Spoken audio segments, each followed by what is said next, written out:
ইসলাম মানে অন্যরকম হৃদয় কাড়া আলো, ইসলাম মানে চেষ্টা করা হতে আরো ভালো।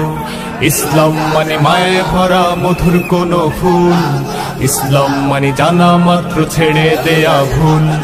ইসলাম মানে অন্যরকম হৃদয় কাড়া আলো, ইসলাম মানে চেষ্টা করা হতে আরো ভালো। ইসলাম মানে মায়ে ভরা মধুর কোনো ফুল, ইসলাম মানে জানা মাত্র ছেড়ে দেয়া ভুল। চারিদিকে শুনছি শুধু একটাই স্লোগান, ইসলাম ছিল ইসলাম আছে থাকবেই ইসলাম। ইসলাম ইসলাম ইসলাম ইসলাম, ইসলাম ইসলাম ইসলাম ইসলাম, ইসলাম ইসলাম ইসলাম ইসলাম, ইসলাম ইসলাম ইসলাম ইসলাম। ইসলাম মানে অন্যরকম হৃদয় কাড়া আলো, ইসলাম মানে চেষ্টা করা হতে আরো ভালো। ইসলাম মানে মায়ে ভরা মধুর কোনো ফুল, ইসলাম মানে জানা মাত্র ছেড়ে দেয়া ভুল। ইসলাম মানে অন্যরকম হৃদয় কাড়া আলো, ইসলাম মানে চেষ্টা করা হতে আরো ভালো। ইসলাম মানে মায়ে ভরা মধুর কোনো ফুল, ইসলাম মানে জানা মাত্র ছেড়ে দেয়া ভুল। আলহামদুলিল্লাহি রাব্বিল মাশরিকাইন ওয়া রাব্বিল মাগরিবাইন, আল্লাযী খালাকা কুল্লা শাইইন যাওজাইন ওয়া আওজাবা আলাইনাল ইহসানা বিল ওয়ালিদাইন। ونشهد أن لا إله إلا الله وحده لا شريك له، وأشهد أن محمدا عبده ورسوله سيد الكونين، صلى الله عليه وعلى آله وصحبه وأتباعه أجمعين، ليلا ونهارا في الطرفين. فقد قال الله تعالى في كلامه المجيد وبرهانه التوحيد، জবান খুলে পড়েন আউযু বিল্লাহি মিনাশ শাইতানির রাজীম, বিসমিল্লাহির রহমানির রহিম। وَإِذِ ابْتَلَى إِبْرَاهِيمَ رَبُّهُ بِكَلِمَاتٍ فَأَتَمَّهُنَّ،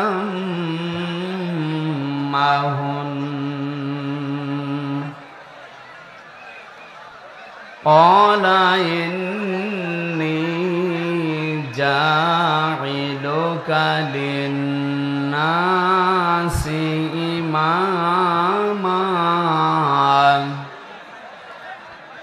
قَالَ وَمِن ذُرِّيَّتِي،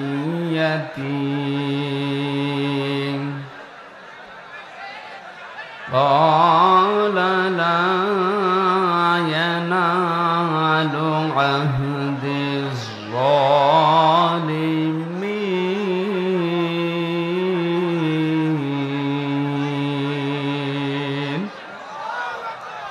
صدقت يا ربنا.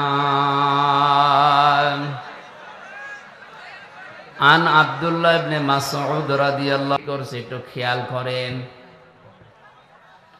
দুনিয়াতে একটাই মাত্র কিতাব আল্লাহ এখন পাঠিয়েছেন, কিয়ামত পর্যন্ত আর আসবে না। মানব জাতিকে পরিচালনা করার জন্য জীবন বিধান হিসাবে যা দরকার সবের ভেতরে খুলে খুলে বর্ণনা করা আছে।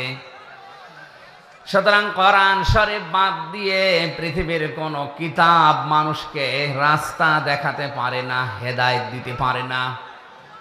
এই জায়গাটা এত আওয়াজ হয় কি? এরা মানুষ না কি দেবতা? কথা বলে না কেন? চুপ করেন। আমরা দেখতে পাচ্ছি আপনারা দাঁড়িয়ে আছেন, দাঁড়িয়ে থাকেন, কথা বলবেন না। আপনি নিজেও শুনছেন না, মানুষকে শুনতে দিচ্ছেন না। কত মানুষ দেখেন না বসে আছে, কথা বন্ধ করেন।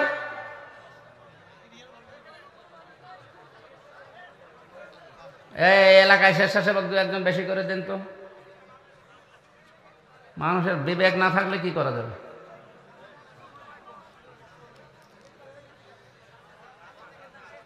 কোরআন শোনার জন্য যে আদব আল্লাহ দিলেন, আমি তো আগে বলে নিলাম। আপনি তো এই অনুষ্ঠানে এসেছেন, এটা পুরাটা এখন নামাজের মতো ইবাদত। নামাজে কথা বলা যায় না, এদিক ওদিকে তাকানো যায় না, গল্প করা যায় না, যায়? তো এটা যদি নামাজ মনে করে আপনি বসে থাকে, তো কথা বলেন কেন? 1-1.5 ঘন্টা মনে করবেন আমি নামাজে দাঁড়িয়ে আছি। কারাগারে 3 বছরে আমি তাহাজ্জুদের নামাজে যারা আলেম আমরা ছিলাম, আমরা যা পড়েছি 1-1.5 ঘন্টা 2 ঘন্টা, বিশেষ করে 3:30টা থেকে একেবারে আযান পর্যন্ত এই কেটে যেত। বাইরে তো 10 মিনিট নামাজে দাঁড়িয়ে থাকতে পারি না, অথচ 2.5 পারা 1.5 পারা করে 2 পারা করে পড়া লাগতো। মনে করবেন আমি নামাজে আছি। নিস্তব্ধ হয়ে যান, কথা বলেন কেন? চাঁদপুরবাসী, সারা বাংলাদেশের লোক আমরা জানি, নোয়াখালী, চাঁদপুর, লক্ষ্মীপুর, কুমিল্লা এই এলাকার মানুষগুলো আল্লাহ ভীরু বেশি। এটা রেকর্ড হচ্ছে, কালকেই সারা বাংলাদেশ ছড়াবে। আপনাদের আচরণ যদি এই দেখে, কি বদনাম হবে না? নিজেদের বদনাম নিজেরা করবেন। কথা বন্ধ করো ভাই। কিতাবের আগে আলিফ লাম দিয়ে আল্লাহ এই ঘোষণায় দিয়েছেন, দুনিয়ায় একটাই কিতাব এখন আছে, কিয়ামত পর্যন্ত এটা থাকবে, যেটা মানুষকে হেদায়েত দিতে পারে। আয়াতের ব্যাখ্যায় আমি হাদিস পেয়েছি, নবীজি বলেন, মানিত্তাবাআল হুদা বিগাইরিল কুরআন আদাল্লাহুল্লাহ। তিরমিজি শরীফের হাদিস। এক একটা কথার ওজনে দুনিয়ার চাইতেও বেশি। আল্লাহর নবী বলেন, কোরআন বাদ দিয়ে পৃথিবীর কোন মানুষ যদি ভালো হওয়ার নিয়তে হেদায়েত পাওয়ার জন্য দুনিয়ার কোন জায়গায় যায় যেখানে কোরআন নেই, এরকম কোন জায়গায় ওর মন ছিল ভালো হওয়ার, কিন্তু আল্লাহ দায়িত্ব নিয়ে ওকে গোমরা বানিয়ে দেবে। আপনি টের পাচ্ছেন কি বললাম? আলেমরা হয়তো টের পেয়েছে। শব্দের দিকে খেয়াল করেন, আদাল্লাহুল্লাহ শব্দটা যদি দল্লা ইয়াদিল্লু নবীজি দিতেন, তাও তো অর্থ হয়ে যেত। তাহলে বাংলা অর্থ দাঁড়াতো আপনি নিজেই নিজেকে পথ ভ্রান্ত করে ফেলেছেন। কিন্তু আদাল্লাহ শব্দটা বাবে ইফআল থেকে আসার কারণে আদাল্লা ইয়াদিল্লু বাংলা অর্থ দাঁড়িয়েছে, আপনি হয়তো ভালো হওয়ার নিয়ত নিয়ে কোনো জায়গায় গিয়েছিলেন, কিন্তু কোরআনে কারিমের কর্মসূচি সেখানে ছিল না, কোরআনের নিয়ম নীতি পদ্ধতি ওই জায়গায় চলে না। এই জন্য আল্লাহ নিজে দায়িত্ব নিয়ে আপনাকে গোমরা বানিয়ে দেবে। চাঁদপুরবাসী কথার লোড কত, ওজন কত আপনি টের পাননি এখনো। আপনার নিয়ত ভালো, কিন্তু কোরআন সেখানে ছিল না, এই জন্য আল্লাহ দায়িত্ব নিয়ে আপনাকে আরো খারাপ বানিয়ে দেবে। চিন্তা করেন, হেদায়েত দেওয়ার মালিক হামজা? আসতে বলেন, কে? একচ্ছত্র মালিকানা আল্লাহর। আল্লাহ নবীকেও দেননি। বিশ্ব নবীকে যদি আল্লাহ হেদায়েতের মালিক বানিয়ে দিতেন, তাহলে তার আত্মীয় স্বজন, চাচা ভাতিজা যারা আছে তাদের পরে চন্দ্র দেখেছিলেন, সূর্য দেখেছিলেন। 3টা পরীক্ষার পরে হযরত ইব্রাহিম নবী বলেছিলেন, ফালাম্মা ফালাত ক্বালা ইয়া কওমি ইন্নী বারিউম মিম্মা তুশরিকুন। হে আমার জাতির লোকেরা, তোমরা আজ তারকা পূজা করো, তোমরা চন্দ্র পূজা করো, সূর্য পূজা করো, কেউ দরগা পূজা, কেউ দুর্গা পূজা, কেউ বিভিন্ন গাছ পূজা, মাটি পূজা, আগুন পূজায় ব্যস্ত আছে। আমি সব কিছু থেকে মুখ ফিরিয়ে নিজেকে মুক্ত ঘোষণা করলাম। তিনি ওই সময় একটা দোয়া করেছিলেন। তার সন্তান হিসাবে আমরা অনেকেই মনে করি এটা জায়নামাজে দাঁড়ানোর দোয়া না, ওটা জায়নামাজে দাঁড়ানোর দোয়া না, ওটা কোরআনে কারিমের সূরা আনআমের ৭৯ নম্বর আয়াত। জবান খুলে যারা মুখস্থ আছে পড়েন, ইন্নী ওয়াজ্জাহতু ওয়াজহিয়া লিল্লাযী ফাতারাস সামাওয়াতি ওয়াল আরদা হানিফাও ওয়া মা আনা মিনাল মুশরিকিন। হযরত ইব্রাহিম ওই সময় বলেছিলেন, হে আমার মালিক, আমি সব দিক থেকে মুখ ফিরিয়ে নিলাম, আমি আসমান জমিনের সব দিক থেকে মুখ ফিরিয়ে একনিষ্ঠ হয়ে তোমার দিকে মুখ ফিরালাম, কারণ তুমি আমাকে বানিয়েছো হানিফা, আমি একনিষ্ঠ ভাবে তোমার দিকে ঘুরে আসলাম। ওমান আমিনাল মুশরিকিন, আমি ঘোষণা দিচ্ছি আমি কিন্তু মুশরিক না। আমার প্রথম কথা ছিল আপনি আর যাই করেন শিরিক করবেন না, কারণ এটা আমাদের জাতির পিতার প্রথম শিক্ষা। তিনি ইমানের প্রথম পরীক্ষায় বলেছিলেন, আল্লাহ আমি কিন্তু মুশরিক না। জোরে বলেন আল্লাহু আকবার। ইব্রাহিমের সন্তান যারা দুনিয়ায় একদিকে গেলেও আমরা শিরিক। নবীজি বলেন, তোমাকে যদি আগুনের ভেতরে কেউ ফেলে দেয়, তোমাকে যদি কেটে টুকরা টুকরা করা হয়, এরপরেও তুমি শিরিক না, কারণ দুনিয়ার সব অপরাধ আল্লাহ কম বেশি মাফ করে দিলেও দিতে পারে, কিন্তু শিরিক মাফ করবে না। আমি আবার বলছি, আপনারা শিরিক থেকে বাঁচেন। শিরিক চার প্রকার: শিরিক বিল জাত, শিরিক বিল সিফাত, শিরিক বিল ইখতিয়ারা, শিরিক বিল হুকুক। এই চার প্রকারকে ভাগ ভাগ করে তাফসিরে হাদিসে আমি পেয়েছি প্রায় 72 প্রকার। শিন র কাপ এই শব্দটা এত বিস্তারিত, এত বেশি কথা এর ভেতরে আল্লাহ পাক লুকিয়ে রেখেছে। কেউ যদি শিরিক নিয়ে আলোচনা করে রাত শেষ হয়ে যাবে, তাও শিরিক শেষ হবে না।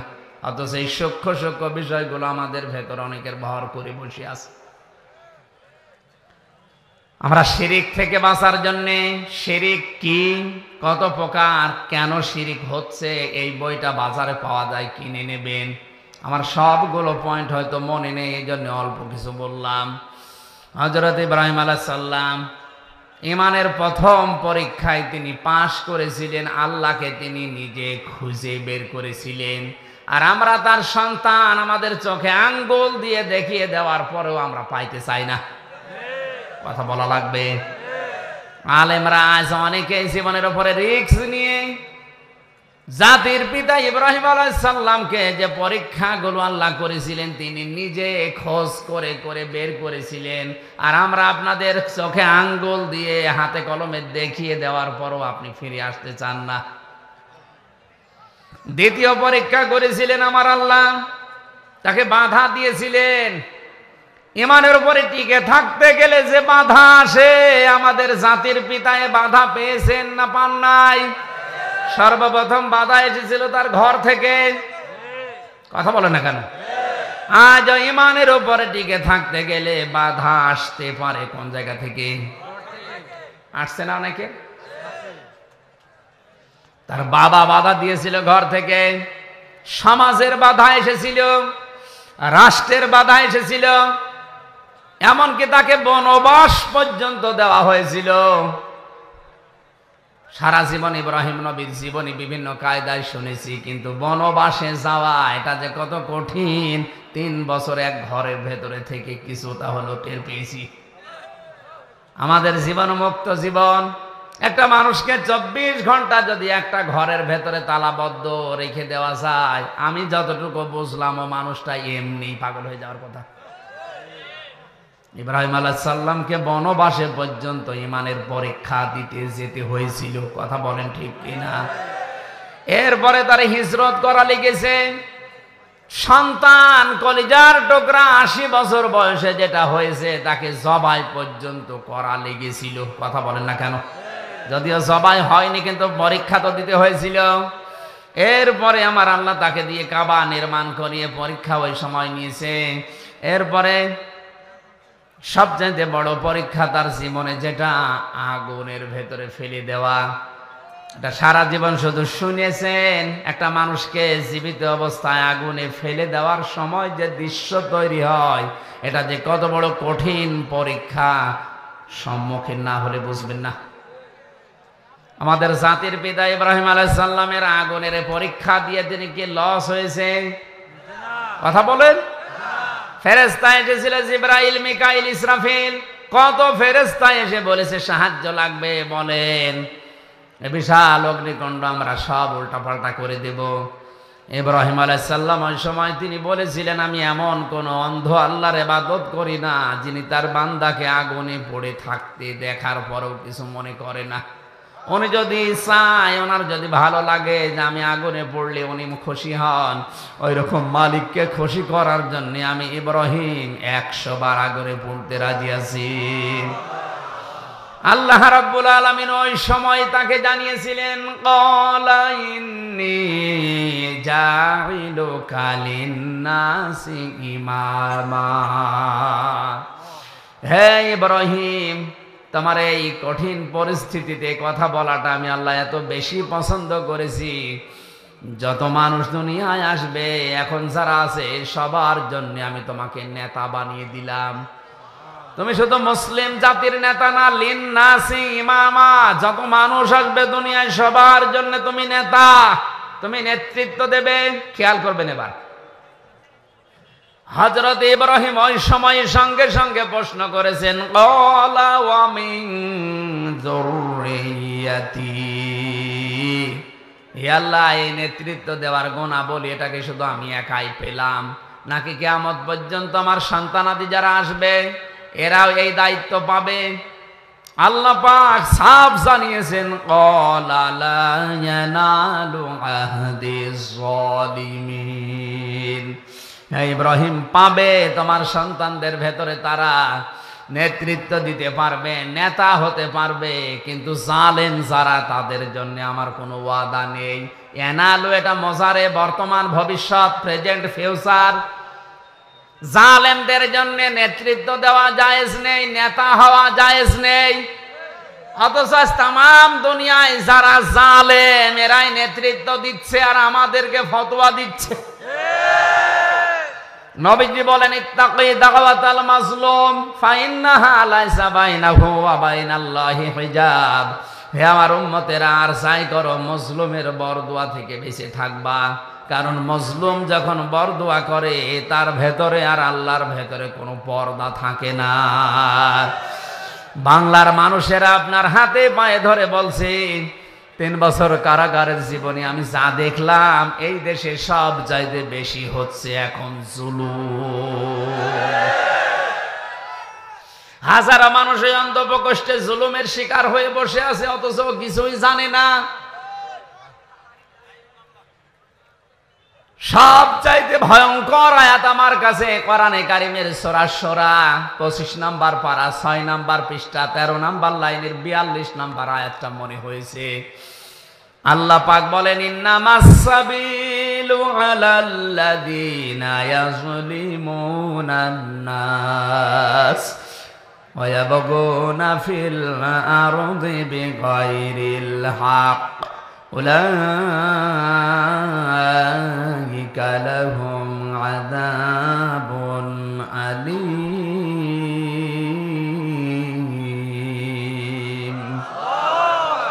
আমি যত তাফসীর বাংলাদেশে পেয়েছি সব তাফসীরের সাথে আয়াতটা মিলিয়েছি, প্রায় 42টার উপরে। ভালো করে শুনেন, আল্লাহ পাক বলেন, আমি আল্লাহ মামলা দেব, অভিযোগ দায়ের করব, কেস করব তাদের বিরুদ্ধে যারা মানুষ হয়ে মানুষের উপরে জুলুম করে।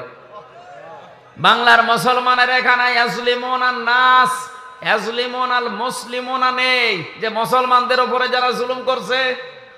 ইয়াজলিমুনান নাস দিয়ে আল্লাহ জানিয়েছেন, মানুষ হয়ে মানুষের উপরে যারা জুলুম করে, তাদের অধিকারগুলো নষ্ট করে। আজ মানুষের তৈরি করা আইনের কারণে বিনা, মনে করেন হঠাৎ করে একটা মানুষ আপনার দ্বারা মার্ডার হয়ে গেল, 30 বছর অন্ধপ্রকোষ্ঠে এক ঘরের ভেতরে আপনাকে কাটানো লাগবে। এটা যে কত বড় মানবতা বিরোধী অপরাধ, কত বড় জুলুম একটা মানুষের উপরে। মানবাধিকার সংস্থাগুলো কি ছাতা করে বেড়ায় আমি বুঝি না। এই আইনটা পাল্টাতে পারেন না? হ্যাঁ, ওরে যদি অপরাধ প্রমাণ হয় ওরে ফাঁসি দিয়ে দেন, ওরে মেরে ফেলেন, কারণ হত্যার বদলে হত্যা করা জায়েজ আছে। কোন কারণে একটা মানুষকে 30 বছর এক ঘরের ভেতরে 24 ঘন্টা তালাবদ্ধ করে রাখবেন? ওকে আর মানুষ থাকবে তো এমনি পাগল হয়ে যাবে। এই কথা বলাটা কেন?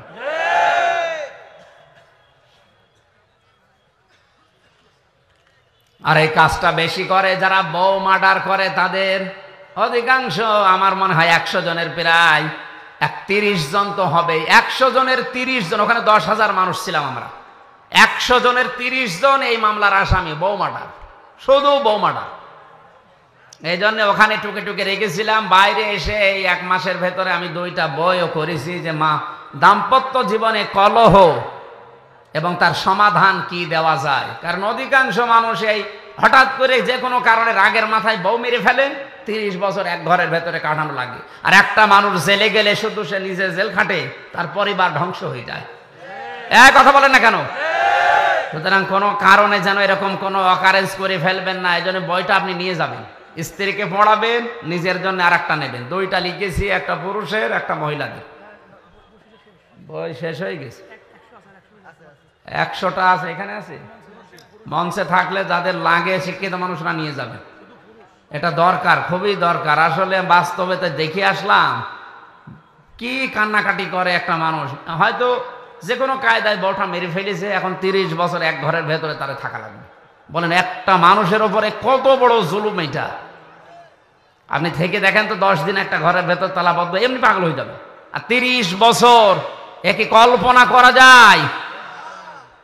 এই আইনগুলো সরকারকে বলবো আপনি পাল্টান। সে ব্রিটিশ আমলের এই আইন দিয়ে চলছে, এগুলো পাল্টালে অনেক কিছু সংশোধন করা দরকার। জেল কোর্টে অনেক নিয়ম নীতি সে ব্রিটিশের চলছে। আমার ভাইরা, এই আয়াত দিয়ে আল্লাহ প্রমাণ করেছেন আমি আল্লাহ নিজে মামলা দেব তাদের বিরুদ্ধে যারা মানুষের ওপরে জুলুম করে।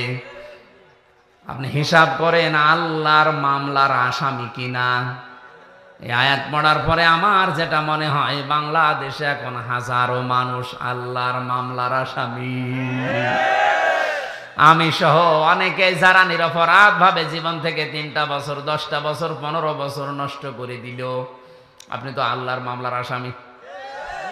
আমি নাই আপনার মামলার আসামি। আমার মামলার আয়ু একজন মাদারীপুরের, একজন বাগেরহাটের। এরা নাই আমার মামলার আয়ু, এরা মামলার বাদী। আর আপনি আমার উপরে জুলুম করে আপনি আল্লাহর মামলার, আপনি টের পাচ্ছেন কি বলছি আমি? হাজার হাজার লক্ষ লক্ষ মানুষ এই দেশে এখন বিভিন্ন কায়দায় আল্লাহর মামলার আসামি হয়ে অলরেডি বসে আছে। আল্লাহ আমাদের হেফাজত করেন, বলেন আমিন। এই জন্য জালেমদের জন্য নেতা হওয়া, নেতৃত্ব দেওয়া, রাজনীতি করা জায়েজ। আরো জোরে বলেন জায়েজ। এই আয়াত আমি বানালাম। ইব্রাহিম নবীর ফিতরাত সম্পর্কে আল্লাহ 10টা পরীক্ষা নিয়েছিলেন। আমি পেয়েছি তার মাথার ভেতরে 5টা। নবী ইব্রাহিম আলাইহিস সালাম মাথায়, নাকের ভেতরে তিনি পানি দিতেন। বিজ্ঞান এই শব্দ নিয়ে গবেষণা করে জানিয়েছে দিনে রাতে 5 থেকে 6 বার যদি কেউ নাকে পানি দেয়, সারাদিন সারা রাতে যে জার্মগুলো নাক দিয়ে প্রবেশ করে, মহান আল্লাহ নাকি পানি দেওয়ার কারণে বের করে দেয়। এরপরে কুলি করতেন তিনি, মুখের ভেতরে যে জার্মগুলো তৈরি হয় সারাদিন সারা রাতে, কুলি করলে এটা দূর করে দেয়। ইব্রাহিম আলাইহিস সালামের ফিতরাত ছিল, স্বভাব ছিল এইটা। 3 নম্বরে তিনি মেসাক করতেন। 4 নম্বরে তার গোপ দাড়ি তিনি কাটতেন। দাড়ি কাটা জায়েজ আছে, কিন্তু 1 মুষ্টির পরে। এই যে শব্দটা এরা কালকে বানাবে। আমি যে প্রথমে বললাম দাড়ি কাটা জায়েজ আছে, এই পরে যে বলেছি ওইটা কেটে দেবে, কেটে ছড়াবে যে আমির হামজা বলেছে দাড়ি গোপ কাটা জায়েজ আছে। আমি কি ওইটা শেষ করেছি? 1 মুষ্টির পরে কাটেন, অসুবিধা নেই। যারা বিভিন্ন জায়গায় আমার নামে আমার এই খণ্ডিত বক্তব্যগুলো নিয়ে ভিডিও বানাচ্ছে, বিশেষ করে আমার এই তাহেরি ভাই, এই নোরে বাংলা নামে একজন আছে চট্টগ্রামের, আরো বিভিন্ন হুজুররা এই কাজগুলো করছেন কোন কারণে? 1.5 ঘন্টা 2 ঘন্টা বলে কথা বলি, পুরাটা তো দেন না, 1.5 মিনিট দেয়। এই যে যদি, কিন্তু, অথবা, এইগুলো বাদ, প্রথম শব্দটা দিয়ে ওরা কালকে দেখেন ভিডিও বানাবে বলি।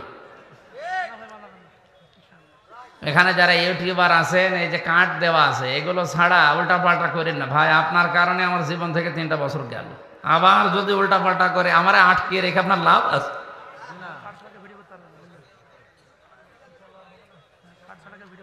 গোপ রাখা জায়েজ নেই। হ্যাঁ, যদি আপনি কেটে রাখতে চান, একেবারে চেঁচে ফেলা ঠিক না, এটা মাকরু।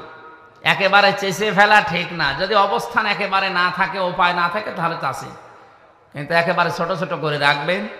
আর দাড়ি এক মুষ্টির পরে কাটা জায়েজ আছে। দাড়ি এই যে এতটুকু, এই শক্ত জায়গাটা, এই শক্ত জায়গাটা দাড়ি, এইটুকু দাড়ির অংশ না। এমনকি এই যে এই জায়গাটাও দাড়ির অংশ না। কথা বুঝতেছেন? এইটা যদি কেউ কেটে ফেলে সৌন্দর্যের জন্য জায়েজ আছে। কেউ যদি তার সৌন্দর্যের জন্য এটা রেখে দেয়, তাও জায়েজ আছে। কিন্তু এটা নিয়ে মতভেদ আছে আলেমদের। এইটা দাড়ির অংশ না, এই নরম জায়গাটাও দাড়ির অংশ না। দাড়ি হচ্ছে এই শক্ত জায়গাটুকু। আমি আবার বলছি, এই দেখেন এই শক্ত জায়গাটুকু দাড়ি, কিন্তু রাখতে হবে এক মুষ্টি পরিমাণে। এরপরে যদি কেউ কেটে ফেলেন, সেটে ফেলেন, অসুবিধা নেই। এর আগে ছাটলে কাটলে আপনার গুনাহ হবে। এরপরে তিনি তেল ব্যবহার করতেন মাথায়, শরীরে। আজ অনেকে তেল ব্যবহার না করে যুবক সাজতে চায়। আমি অনেকগুলো কথা এখানে ছিল, বলতে পারলাম না, এই বয়স্ক এবং বাচ্চারা আছে, এই জন্য 5টা করেছিলেন তার শরীরের, এই নাভি থেকে শুরু করে খতনা করেছিলেন, নাভির নিচের লোম পরিষ্কার করেছিলেন, ঢেলা কলব ব্যবহার করতেন, নখ কাটতেন এবং বগল পরিষ্কার করতেন। হযরত ইব্রাহিম আলাইহিস সালাম আমরা যার সন্তান হিসাবে দাবি করি, তিনি এই পরীক্ষাগুলো জীবনে দিয়ে আল্লাহর কাছে এত দামি হয়েছিলেন। তার নামই হচ্ছে খলিল। নাম কি? খলিল বলা হয় এমন বন্ধুকে, যেই বন্ধু আল্লাহর জন্য সব কিছু করতে পারে। জীবনে 50টা পরীক্ষা দিয়ে তিনি হয়েছিলেন খলিলুল্লাহ। কি হয়েছিলেন? আর হাবিব বলা হয় ওই বন্ধুকে, যেই বন্ধুর জন্য আল্লাহর সব কিছু করতে পারে। আমাদের নবীকে আল্লাহ ডাক দিয়েছেন হাবিবুল্লাহ, আমাদের জাতির পিতাকে ডাক দিয়েছেন খলিলুল্লাহ। আমরা যেন খলিলুল্লাহর সন্তান হয়ে হাবিবুল্লাহর আদর্শ মেনে বাকি জীবনটা কাটাতে পারি। আমিন।